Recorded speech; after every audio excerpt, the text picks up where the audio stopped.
बहुत समय पहले की बात है।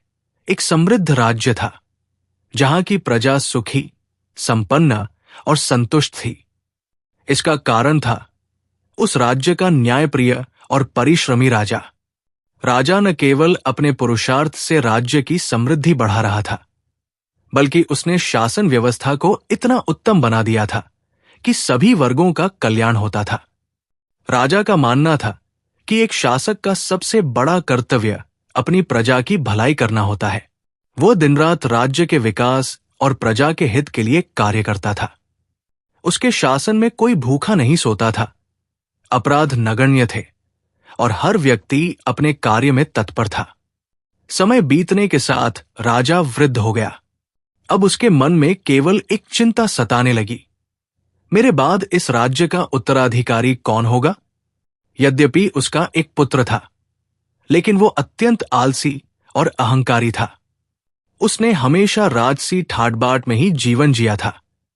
उसे अपने ऐश्वर्य पर घमंड था और वह ये मानता था कि आदेश देना ही राजा का काम है। उसने कभी भी परिश्रम करना नहीं सीखा था। राजा को ये एहसास हो गया कि यदि उसका पुत्र इसी तरह रहा तो वो एक अच्छा राजा नहीं बन सकेगा। योग्य उत्तराधिकारी के बिना सुव्यवस्था अव्यवस्था में बदल जाएगी और प्रजा दुखी हो जाएगी। राजा ने अपने पुत्र को सुधारने का निश्चय किया। उसने सोचा कि यदि वो स्वयं उसे समझाने की कोशिश करेगा तो शायद कोई लाभ न होगा। इसलिए उसने अपने पुत्र को महात्मा बुद्ध के आश्रम भेजने का निर्णय लिया। राजा राजकुमार को बुद्ध के पास ले गया और उनसे विनम्रता पूर्वक आग्रह किया, महाराज, मेरा पुत्र आलसी और अहंकारी हो गया है। मैं चाहता हूं कि वो एक योग्य शासक बने, लेकिन उसमें परिश्रम और करुणा की भावना नहीं है।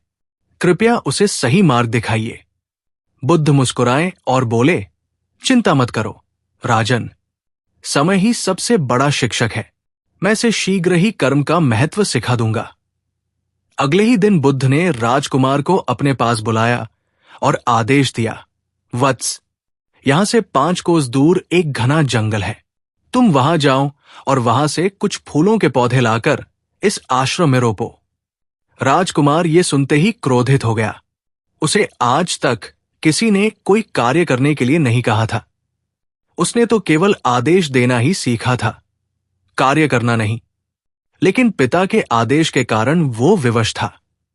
मन मारकर वो जंगल गया, फूलों के पौधे इकट्ठे किए और उन्हें आश्रम में लाकर रोप दिया। अब फूलों की देखभाल करना भी उसी की जिम्मेदारी थी। उसे पौधों को रोज पानी देना होता, उन्हें जानवरों से बचाना होता और उनके अच्छे विकास का ध्यान रखना होता। शुरुआती दिनों में उसे ये कार्य बहुत कठिन लगा। उसके हाथों में छाले पड़ गए, पीठ दर्द करने लगी और वो बार बार सोचता कि ये कार्य करना उसके लिए अपमानजनक है। लेकिन धीरे धीरे जब उसने देखा कि उसकी मेहनत से पौधे बढ़ने लगे हैं, उनमें कोमपले आ रही हैं और कुछ ही महीनों में आश्रम रंग बिरंगे फूलों से खिल उठा, तो उसका हृदय प्रसन्नता से भर गया। ये पहली बार था जब उसने अपने परिश्रम का प्रत्यक्ष फल देखा था। ये सुख किसी भी राजसी विलासिता से बढ़कर था। जब बुद्ध ने देखा कि राजकुमार अब परिश्रम में आनंद लेने लगा है, तो उन्होंने उसे अपने पास बुलाया और कहा, वत्स, अब तुमने देख लिया कि जो मेहनत करता है वही वास्तविक आनंद प्राप्त करता है। जीवन में जो सोता है उसका भाग्य भी सो जाता है, लेकिन जो निरंतर कर्म करता है उसका भाग्य स्वयं उसके साथ चलता है। राजकुमार को ये वचन गहराई तक छू गए। उसे अपने पुराने आलस्य और अहंकार पर ग्लानि हुई। उसने निश्चय किया कि वो अब से परिश्रम को अपने जीवन का मूल मंत्र बनाएगा। राजकुमार ने अब आश्रम में अन्य कार्यों में भी रुचि लेना शुरू कर दिया। वो भिक्षुओं के साथ आश्रम की सफाई करता, आश्रम में उगाई गई फसलों की देखभाल करता और जरूरतमंदों की सहायता करता। समय बीतता गया और कुछ वर्षों में ही वो पूरी तरह बदल चुका था। अब उसमें न अहंकार था, न आलस्य। उसकी सोच में गहरी विनम्रता आ गई थी और उसे ये समझ आ गया था कि एक अच्छा राजा वही होता है जो स्वयं कर्मठ हो और अपनी प्रजा को भी परिश्रम का महत्व सिखाए। जब राजा को यह ज्ञात हुआ कि उसका पुत्र पूरी तरह बदल चुका है, तो वो अत्यंत प्रसन्न हुआ। उसने उसे पुनः राजमहल बुलाया और उसे अपना उत्तराधिकारी घोषित कर दिया।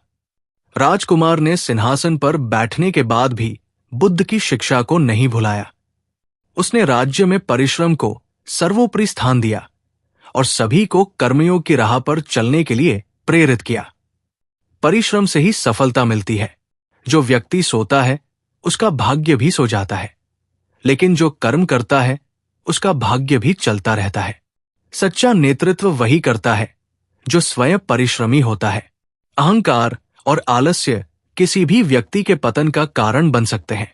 विनम्रता और कर्मठता से ही जीवन में वास्तविक आनंद मिलता है। कर्म ही सच्ची सफलता की कुंजी है।